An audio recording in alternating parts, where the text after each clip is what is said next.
Social media ang naging takbuhan ng bawat isa sa atin upang pansamantalang takasan ang problema natin sa buhay.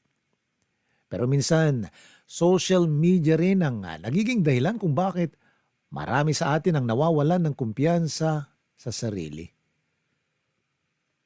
Ikaw, nasubukan mo na bang baguhin ang sarili mo para lang makasabay sa uso? Dear Papa Van, simula nung nagka-pandemya ay maraming buhay ang nabago. Kung dati ay mahirap na ngang bumangon sa buhay, ngayon ay mas humirap pa ang sitwasyon dahil sa rami ng mga dumagdag sa gastusin. Nung kasagsagan ng COVID-19, maliban sa bayarin sa bahay, ay kinakailangan mo na rin gumastos ng buwan ng swab test para lang makapasok sa trabaho. Gustuhin man nating manatili sa bahay para makaiwas sa sakit ay wala naman tayong choice kundi ang lumabas at isugal ang ating kalusugan para makakayod para sa ating pamilya. Papa Van, ako si Sid. 35 years old at isa akong construction foreman. Mayroon na akong 2 anak mula sa asawa kong si Shelo na mahigit 7 taon ko nang kinakasama. Nakilala ko si Shelo nung magkaroon kami ng malaking project sa lugar nila. Mahigit 1 taon din akong nanatili sa lugar nila kaya hindi na naiwasan ng puso kong mabihag sa ganda niya. Tindera ng iba't ibang klase ng merienda si Shelo na dumarayo pa sa construction site namin tuwing umaga at hapon para lang bentahan kami ng kanyang paninda. Ang unang nagustuhan ko sa kanya ay ang pagiging madiskarte niya sa buhay. Bunsong anak siya sa 5 magkakapatid at dahil sa hirap ng buhay ay hindi na siya nakapagtapos pa sa pag-aaral. Hindi marunong mag-ayos ng sarili si Shelo pero kahit ganun ay makikita mo pa rin ang nakatagong ganda nito. Sa katunayan ay mas lumalim pa ang pagtingin ko sa kanya dahil sa pagiging simple nito at masasabi kong natural na natural ang gandang makikita mo sa kanya. Bago natapos ang project namin sa lugar nila ay sinimulan ko na siyang ligawan. Naging magsyota kami ng 4 na taon bago namin naisipang magpakasal at magsimula ng sariling pamilya. Simple man ang buhay naming mag-asawa ni Shelo, ay masaya kami. Kahit na may tuturing na working class ang estado namin pagdating sa pinansyal na aspeto ay naibibigay pa rin namin ang mga pangangailangan namin sa isa't isa, pati na rin sa 2 anak namin. Stay-at-home mom si Shelo na paminsan-minsan kapag hindi busy ay naglalako pa rin ng merienda tuwing hapon sa harap ng bahay namin. Ako naman bilang padre de pamilya, ay ako ang nagpo-provide sa mga pangangailangan ng mag-iina ko. Pero simula nang magkaroon ng pandemya, ay kapansin-pansin ang biglang pagbabago ng ugali ng asawa ko na noong unay hindi ko naman agad nakitaan ng problema. Hanggang sa mga sumunod na araw ay napansin kong naglalagay na siya ng skincare sa mukha niya na dati ay hindi naman niya ginagawa. Nagtaka ako kaya nasita ko siya. Sinabi kong hindi naman niya kailangan yon dahil dati na siyang maganda. Na-inborn yung ganda niya kaya hindi na niya kailangang magpaganda pa. Pero ang sagot lang niya, tumatanda na raw kami kaya kailangang alagaan ang balat para hindi maagang magka-wrinkles. Tingnan ko raw si Alice Dixon. Nasa 50 anyos na pero maganda pa rin. Giit ko naman ay artista yon. Pero ang sagot niya, hindi lang daw artista ang may karapatang magpaganda. Kahit sino raw pwedeng-pwede. Kahit pa yung katulad niyang pamilyada na. Baka naman ginagawa mo lang yan kasi nagpapaganda ka na pala para sa ibang lalaki na hindi ko alam ha. Tampong biro ko. Nagpapaganda ako para sa self-confidence ko. Hindi ako nagpapaganda sa'yo o sa kanino mang lalaki. Batuhin kita dyan eh. Tsaka loyal akong tao. Kahit di ka kagwapuhan, hindi kita ipagpapalit, no? Paseryosong sagot niya na akmang ibabato yung hawak niyang sachet ng skincare. Aray, sakit mo namang magsalita. Nadurog naman ako sa di ako kagwapuhan. Lika nga rito. Paglalambing ko na dahil baka siya naman ang magtampo. Papa Van, hinayaan ko na lang si Cielo sa gusto niya. Sa kabila ng lahat kailangan din naman niyang pagbigyan ng sarili niya matapos ang maghapong pag-aalaga sa aming mga anak. Maliit lang na bagay ito lalo na't karamihan naman ngayon sa mga kababaihan ay may sarili-sarili na ring skincare routine. Sa katunayan ako na mismo ang bumibili ng mga nilalagay niya sa mukha niya nang kahit papano maramdaman niya na suportado ko siya sa ginagawa niyang pag-aalaga sa kanyang sarili. Ang problema lang, Papa Van, ay mas lalong dumami ang mga pansariling pangangailangan ni Cielo sa mga sumunod pang linggo. Mula sa dating skincare routine lang nagsimula na rin siyang mangolekta ng mga make-up, damit, sapatos at bag. Hindi man branded at karaniwang second-hand lang ang mga binibili niyang gamit medyo may kabigatan pa rin to sa bulsa lalo na't nasa kalagitnaan pa rin tayo ng pandemic nung mga panahong yun. Sa halip na nakabudget na para sa mga gastusing bahay, ang binibigay ko sa kanyang pera tinitipid pa niya ito para lang may pambili siya ng damit na hindi naman niya nasusuot sa labas dahil ng panahong yun limitado pa rin ang mga taong pinapayagang lumabas ng bahay. Sa loob nga lang ng isang linggo nakabili siya ng 2 blouse, isang make-up at mumurahing hikaw. Utang pa nga ang ilan dito na siyang ikinasakit ng ulo ko dahil kung kailan petsa de peligro ay saka siya namili ng mga gamit na hindi naman namin kakailanganin para sa pang-araw-araw. Maliban sa mga nabibili niya online palagi rin siyang gumagastos para sa load na ginagamit niyang pang-internet. Ang dating Cielo na hindi marunong mag-ayos bigla na lang naging maselan sa katawan. Ang buhay niya na umiikot lang sa loob ng bahay ay napalitan ng pagiging addict niya sa social media at pagpapaganda. Sa mga sumunod na araw, Papa Van, lalong naging sakit ng ulo ko ang asawa ko. Nang minsan kasing umuwi ako galing trabaho nadatnan ko siyang nakaayos, naka-makeup ito at nakadress. Akala ko nga may lakad siya o may pupuntahang birthday party. Yun pala, wala. Magpipicture lang pala at ipopost ito sa social media. Mag-a-update lang daw siya ng status sa Facebook. Nung hapon na yun ginawa pa niya akong photographer. Para di masabihan ng KJ kinuhanan ko na nga. Biniro ko pa nga na para siyang teenager na kung kailan tumanda saka naman nahilig sa mga picture-picture. Habang nag-update siya ng status niya sa Facebook natanong ko kung bagong bili na naman ba yung dress na suot niya. First time ko kasi itong makita. Hindi naman niya ito tinanggi. Kaka-deliver lang daw kaya sinubukan na niya. Nabili raw niya ito sa live selling sa Facebook. Favorite color niya raw. At nag-iisa lang kaya hindi na niya pinalampas. Baka maunahan pa raw kasi ng iba. Gusto kong mainis sa asawa ko nung oras na yon kaso nagpigil lang ako. Ayaw ko kasing sirain yung mood niya. Baka magtalo pa kami. Imbes na magtipid napagastos na naman siya. Yung tipong karne sanang mauulam kinagabihan ay naging delata pa. Papa Van, nung mga panahong yun, hindi ko na rin maiwasang magkaroon ng hinala sa mga kakaibang ikinikilos ng asawa ko. Kung noon wala siyang pakialam kahit na nakapambahay lang siyang mamamalengke. Ngayon kahit bumili lang sa katabi naming sari-sari store kailangan pa niyang mag-ayos ng buhok at magsuot ng magandang damit. Paggising sa umaga aabutin pa siya ng siyam-siyam sa banyo bago niya simulan ang trabaho niya sa bahay. Kapag tulog ang mga bata tuwing tanghali ay nakababad naman siya sa iba't ibang social media niya. Dati ay hindi siya mahilig mag-post sa Facebook pero ngayon ay puro selfie at OOTD ang nakikita ko sa timeline niya.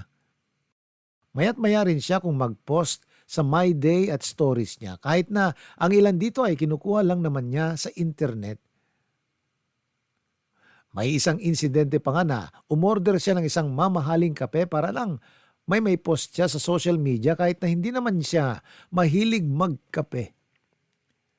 Nakipag-video call pa nga siya sa mga kaibigan niya habang hawak-hawak ang kape na 5 oras yata niyang inubos.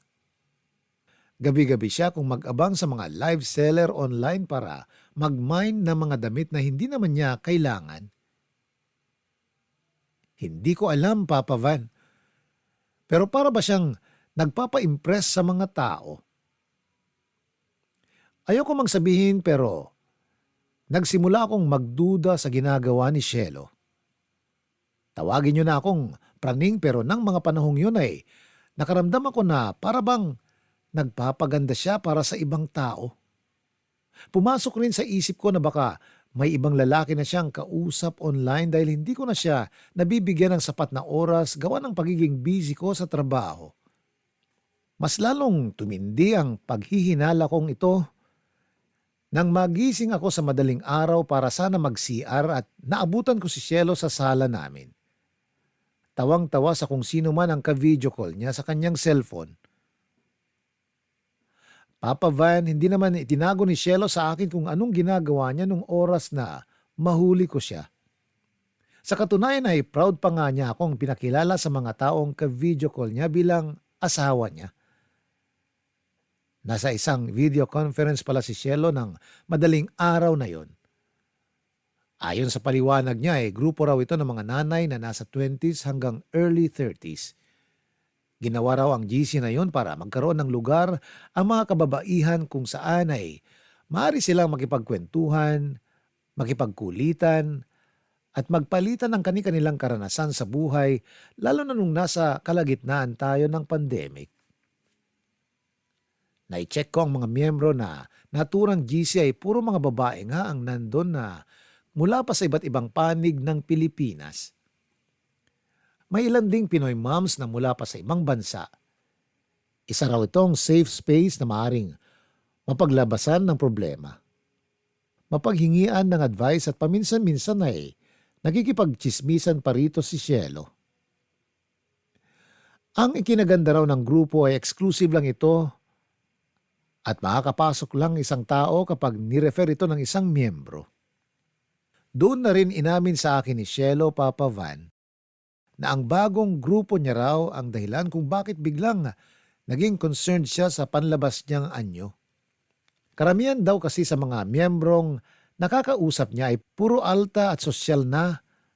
Ang karaniwang problema lang ay kung kailan magbubukas ang favorite resto nila o kung kailan ang release ng latest model ng kanilang mamahaling cellphone. Nakaramdam umano siya ng insecurity kaya sinubukan niyang bumili at danasin din ng mga bagay na ginagamit ng mga kasamahan niya nang sa gayon ay makarelate rin siya sa usapan. Ang problema nga lang, dahil sa kagustuhan niyang maging bilong sa grupo niya, ay nakakalimutan na niya ang mga obligasyon niya bilang isang nanay, lalo na pagdating sa pag-handle ng pera. Kinausap ko na siya tungkol sa pagbili niya ng mga kung ano-ano.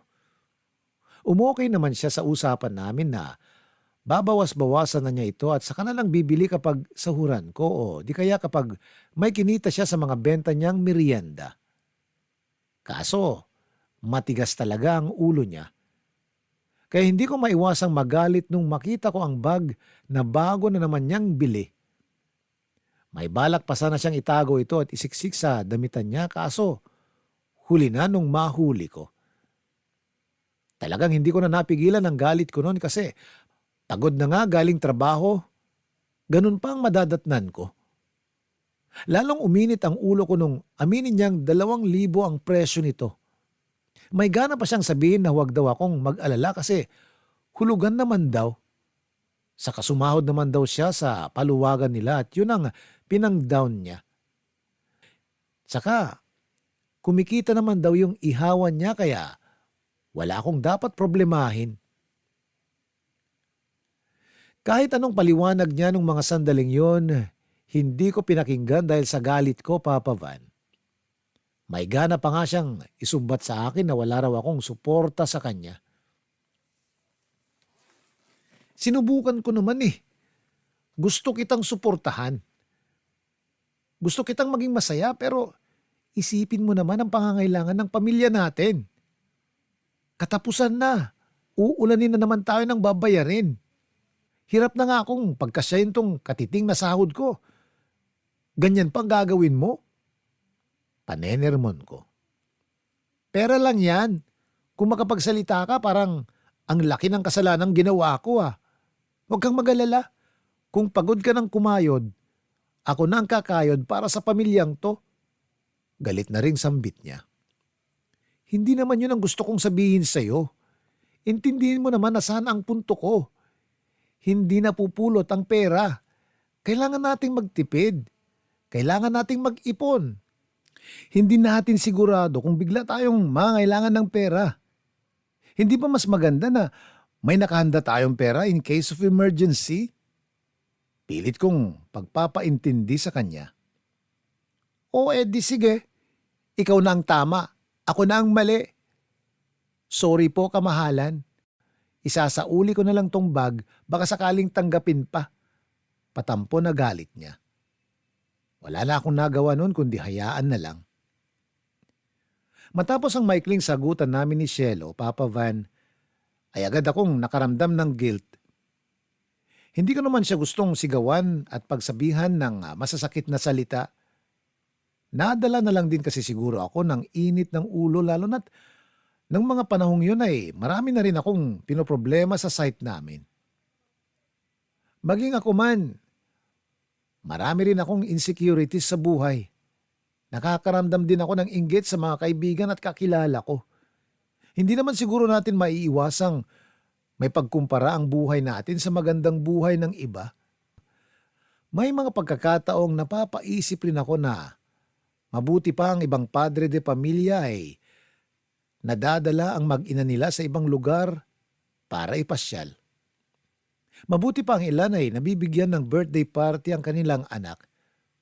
Mabuti pang iba ay may sarili na silang bahay at sasakyan.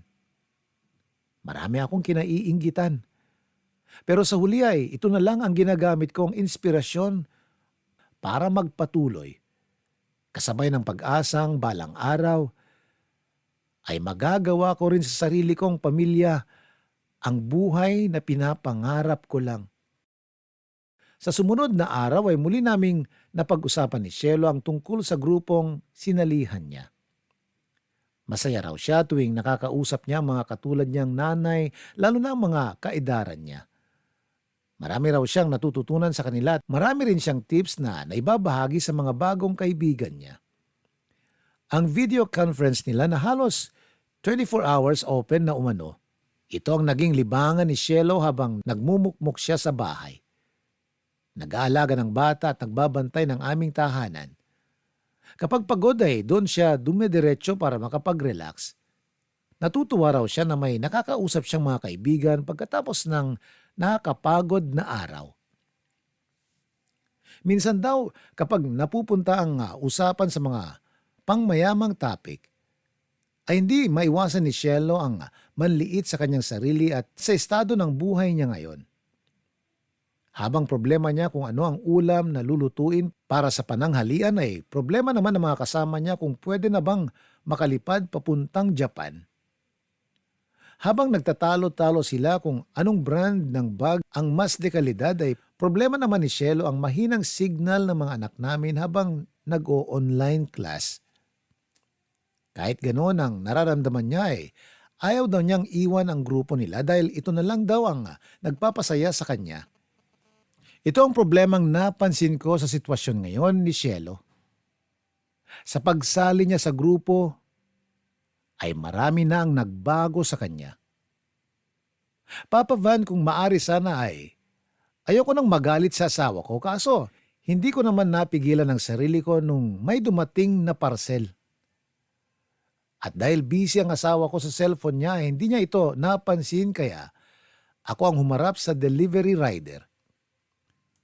Bigla na namang uminit ang ulo ko dahil 1,500 ang halaga nito. Dahil wala akong cash noon ay tinatawag ko ang asawa ko. Hindi ko maiwasang magtaka kasi may pinambayad siya eh. Ang alam ko wala naman itong hawak na ganung halaga. Pagkaalis ng delivery rider ay kaagad ko siyang kinumpronta. Kung saan siya kumuha ng pera o kung saan siya umutang. Pero hindi raw yun utang. Nag-send daw ng GCash yung isa sa mga kasama niya sa grupo na mayaman. Nakwento raw kasi niya yung sitwasyon niya na walang pambili. Ayaw kong isipin na nagsisinungaling ang asawa ko sa akin kaya naniwala ko sa sinabi niya pero kahit ganon, nainis ako nung nalaman ko kung ano ang laman ng parcel niya. Isang tumbler na nagkakahalaga ng 1,500. Noong mga oras na yon, hindi ko na naman maiwasan ang mapamura. Bakit kailangang bumili ng tumbler Dalawa pa nga ang pitsel namin sa bahay. Sa galit ay napagsabihan ko na naman siya ng masasakit. Tulad ng pa-impress sa online. Sarado ang utak, feeling mayaman, at kung ano-ano pa. Wala sobrang naiinis na talaga ako. Hindi ko na alam ang gagawin ko para bumalik siya sa dati. Grabe ka naman sa akin. Yang hawak mong tumbler ngayon, para sa'yo yan. Ireregalo ko sana sa'yo sa anniversary natin. Kaso wala Mas nauna pa yung galit mo kaysa alamin yung paliwanag ko. Sarado ang utak. Hindi ba ikaw yun? Sa haba ng taon na nakilala mo ko, kailan mo ako nakitang gumastos para sa sarili ko? Kailan mo nakitang pinagbigyan ko ang sarili ko? Ngayon lang, di ba? Ginagawa kong lahat para maging mabuting ina sa mga anak natin at bilang asawa para sa'yo. Ngayong binigyang pansin ko lang ang mga kagustuhan ko para sa sarili ko. Ako na yung masama. Gusto ko lang naman subukan, Sid. Gusto ko lang matry kung paano magkaroon ng magandang damit, kung paano umastang mayaman kahit ngayon lang. Mangiyak-ngiyak na niyang sambit. Kailanman, hindi ka naging masamang ina at masamang asawa sa pamilyang to. Tandaan mo yan. Pero gusto ko lang maintindihan mo na hindi pa natin kaya ang mga bagay na gusto mong maranasan. Malayo pa tayo dun. Masakit para sa akin na nagkakaganito ka. Na hindi ko maibigay mga gusto mo para sa sarili mo. Na hindi ko maibigay ang pinangako kong kaginhawaan sa'yo. Maghintay ka lang. Please. Balang araw. Makakarating din tayo dyan. Pakiusap ko pa sa kanya. Kailan? Kapag matatanda na tayo? Bahala ka dyan. Kung ayaw mo sa tumbler na yan, ipamigay mo na lang. Galit na sambit niya sabay walk out. Papa Van, gusto ko mang intindihin ang pinagdadaanan ng asawa ko ay hindi ko na napigilan ang sarili ko ng araw na yon. Masyado nang dumarami ang mga nagagastos niya sa puntong netsapwera na ang mga pangailangan ng pamilya namin. Kinausap ko na siya na kung hindi niya titigilan ang pagbili ng mga walang saysay na bagay, ay mas mabuti na lang na umalis siya mula sa grupong sinalihan niya. Sa halip kasi na mas gumanda ang pag-iisip nito, ay mas lalo lang nagbago ang pananaw niya sa buhay. Ang babaeng minahal ko na madali lang makontento sa mga bagay kahit na kapos kami sa pera, ay biglang nawalan ng kumpiyansa sa sarili matapos mahanay sa mga kababaihang hindi naman niya ka-level. Pinipilit niyang magmukhang mayaman kahit na sa likod ng kanyang mga status update ay ang katotohanang malayo kami sa pamilyang tinatawag na mayaman. Ang problema, Papa Van, ay hindi pumayag si Cielo sa kahilingan kong mag-leave sa GC nila. Hindi raw niya iiwan ang grupo niya dahil sa dami ng problemang dumarating sa buhay namin ay Rito lang daw siya nakakakuha ng lakas at motivation para magpatuloy. Marami siyang bagong kaibigang nakilala at sa mga bagong kaibigan na ito niya nailalabas sa mga problema niya na tanging mga babae lang ang nakakaintindi. Dahil nasa bahay lang daw, kailangan niya ng ganitong klaseng support system, lalo na't araw-araw siyang naiiwang mag-isa sa bahay kasama ang napakaraming trabaho sa loob ng bahay. Pinagpilitan din niya na hindi raw nanggagaling sa pera ko ang mga ginagastos niya para sa sarili niya. Nagbebenta raw siya ng merienda tuwing hapon upang may mapagkunan siya ng luho niya. Pinaniwalaan ko ito, Papa Van. Pinilit ko pa rin siyang iwanan na lang ang grupo niya na wala namang magandang dulot. Ilang araw din kaming hindi nagkibuan.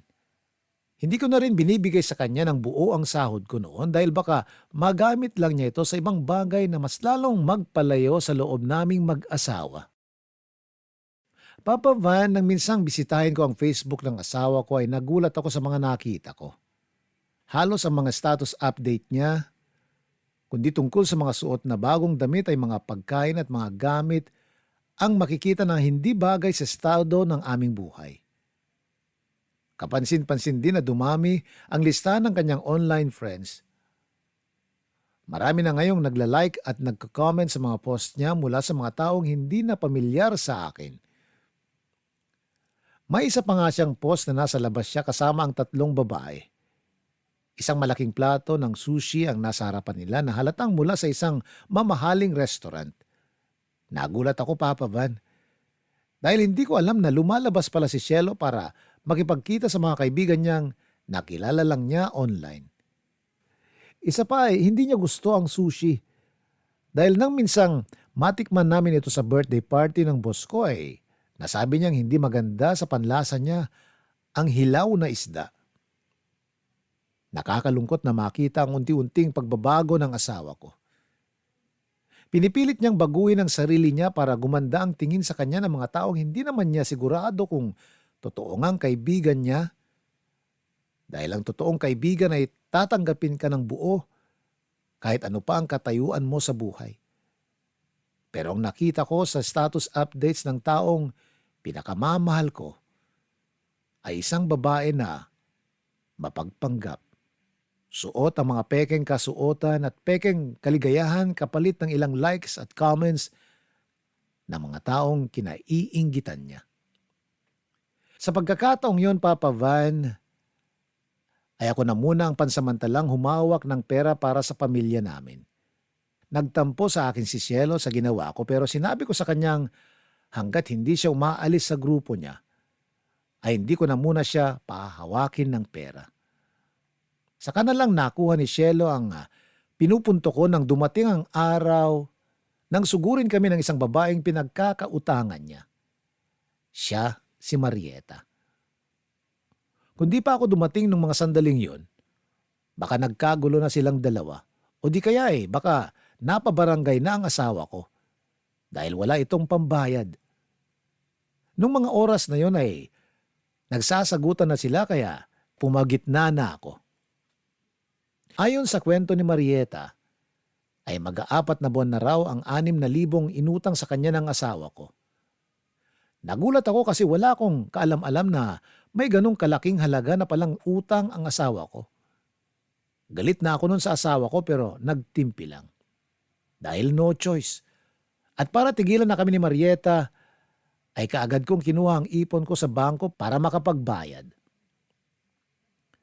Papa Van, napilitan akong galawin ang savings na iniipon ko para sa future ng mga anak ko upang bayaran ang utang ni Cielo. Yun nga lang, hindi pa doon nagtapos ang kalbaryo naming mag-asawa. Kinagabihan ay dumating din ang landlady na inuupahan naming bahay upang maningil ng renta. 4 months na rin kasi kaming hindi nakakabayad at dahil pandemic noon ay pinagbigyan kami ng landlady namin nung una pero sa pagkakataong yon, ay nag-positive umano ang 2 kapatid nito sa Maynila kaya kailangan na niya ng pera ng gabing yon. Kung di kami makapagbigay ng bayad, ay mapipilitan siyang palayasin na kami ora mismo dahil meron na raw bagong tenant na handang pumalit sa amin ng gabing yon. Kahit nasa kalagitnaan ng gabi ay lumapit ako sa mga kakilala ko upang makahiram ng perang pambayad sa upa. Halos abutin ako noon ng curfew, mabuo lang ang perang kinailangan ng landlady namin. Kinapalan ko na rin ang mukha ko at nilapitan ng engineer namin para makahingi ng tulong. Mabuti na lang Papa Van at may malasakit ang boss namin sa mga trabahador niya at agad-agad niya akong inabutan ng pera. Nang pansamantalang masolusyonan ang problema namin ay hinayaan ko na lang na ang katahimikan ang magbukas sa isipan ni Shelo. Gusto ko man siyang kausapin ay ubos na ang lakas ko ng gabing yon. At mas pinili ko na lang na huwag makipagtalo. Ayoko siyang sumbatan at lalong ayokong dagdagan ng mga bagay na nagpapabigat sa kanyang isipan. Itinulog ko na lang ang sama ng loob na nararamdaman ko. At umasang pagsapit ng kinabukasan ay mapagtanto ni Shelo na hindi kami mabubuhay sa mga likes at comments na natatanggap niya sa Facebook. At ganoon na nga po ang nangyari. Papa Van, kinabukasan ay nag-usap kami ng masinsinan ni Shelo. At doon ay nakabuo kami ng isang desisyon. Sorry, gusto kong humingi ng tawad sa iyo kasi hindi kita pinakinggan. Sorry kasi mas pinili ko yung sarili kong kagustuhan kaysa sa mga pangangailangan ng pamilya natin.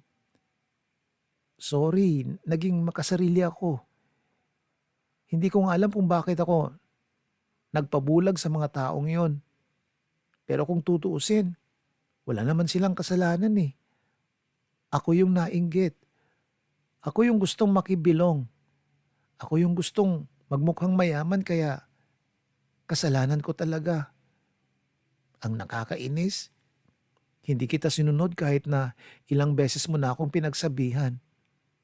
Alam kong mali na yung ginagawa ko pero hindi pa rin ako tumigil kaya humihingi ako ng tawad sa iyo. Mahabang pakiusap ng asawa ko. Hindi mo naman kailangang mag-sorry. Trabaho ko yun bilang asawa mo. Trabaho ko na hilain ka pabalik kapag alam kong papunta ka na sa kamalian. Ganon din naman ang gagawin mo kapag nakita mo akong gumagawa ng hindi maganda, di ba? Saad ko lang. Siyempre naman. Nga pala, nag-leave na ako sa group namin. Maraming salamat, mahal. Pilit ng ngiti niya sabay yakap sa akin. Natuwa naman ako nung marinig ko ito, Papa Van. Ang sabi pa niya, sisikapin niyang bumalik sa dati. Yung kontento na sa kung anong meron kami. Magtutulungan daw kami para maabot ang mga pangarap namin sa buhay para balang araw ay hindi na pagpapanggap ang ipopost niya sa social media accounts niya, kundi katotohanan na. Matapos ang naging pag-uusap namin ni Shelo, ay nakita ko naman agad ang pagbalik nito sa dati niyang sarili. Dahil na humaling sa live selling ay naisipan ni Shelo na pasukin na rin ang business na ito upang makatulong sa mga gastusin. Tuluyan na rin niyang iniwan ang mga kaibigan niya sa GC nila at sa video conference na dati ay gabi-gabi niyang sinasalihan. Masaya siya na kahit papano ay may mga kaibigan siyang nanatili pa rin kaibigan kahit na umalis na siya sa grupo. Mabilis na nag-boom ang negosyo ni Shelo online lalo na't karamihan sa mga binenta nitong damit ay pasok sa panlasa ng mga katulad niyang nanay. Kung tatanungin ay isa umano ito sa natutunan niya sa dati niyang grupo. Kung ano ang mga trending outfits na papatok sa kasalukuyang henerasyon. Lagi pa ring updated si Shelo sa social media pero sa pagkakataong ito ay hindi na niya itinatago kung ano ang estado namin. Sobrang galak ang nararamdaman ko ngayon, Papa Van. dahil nakikita kong masaya ang asawa ko sa kanyang ginagawa. Hindi na niya kailangang magpanggap. Hindi na niya kailangang makisabay para matanggap siya ng mga tao. Pero kahit ganun ay, sinisiguro kong nagagawa at naipaparamdam ko pa rin sa kanya ang trabaho ko bilang asawa. Araw-araw ko siyang pinapaalalahanan kung gaano siya kaganda, kung gaano siya kagaling bilang asawa, at kung gaano ko siya kamahal kahit na ano pa man ang isuot niya. Papa Van, hindi naman natatapos ang panliligaw ng lalaki sa kanilang kapareha pagkatapos ng kasal. Isa itong panghabang buhay na gawain kasabay ng mga pangarap na ipinangako natin sa kanila. Hindi man ito obligasyon ay nasa atin pa rin kung papaano ang pagpapahalagang gagawin natin sa ating mga asawa. Dahil wala na silang ibang mahuhugutan ng lakas, kumpiyansa at inspirasyon kundi sa atin lang din. Ang asawang kanilang pinakasalan at itinuring na kabiyak hanggang sa katapusan. Papa Van, sa ngayon ay malayo pa kami mula sa pinapangarap naming marangyang buhay. Pero araw-araw ay sabay naming sinasalubong ang bawat umaga, kasama ang pag-asang balang araw, sa tulong ng Diyos, ay makakamit din namin ang buhay na aming inaasam. Maraming salamat, Papa Van. At naway magsilbing inspirasyon ang kwento namin ni Cielo sa bawat isang nakikinig ngayong araw sa Barangay Love Stories. Muli, maraming salamat. Magandang araw po sa inyo. Ang inyong forever kabarangay, Sid.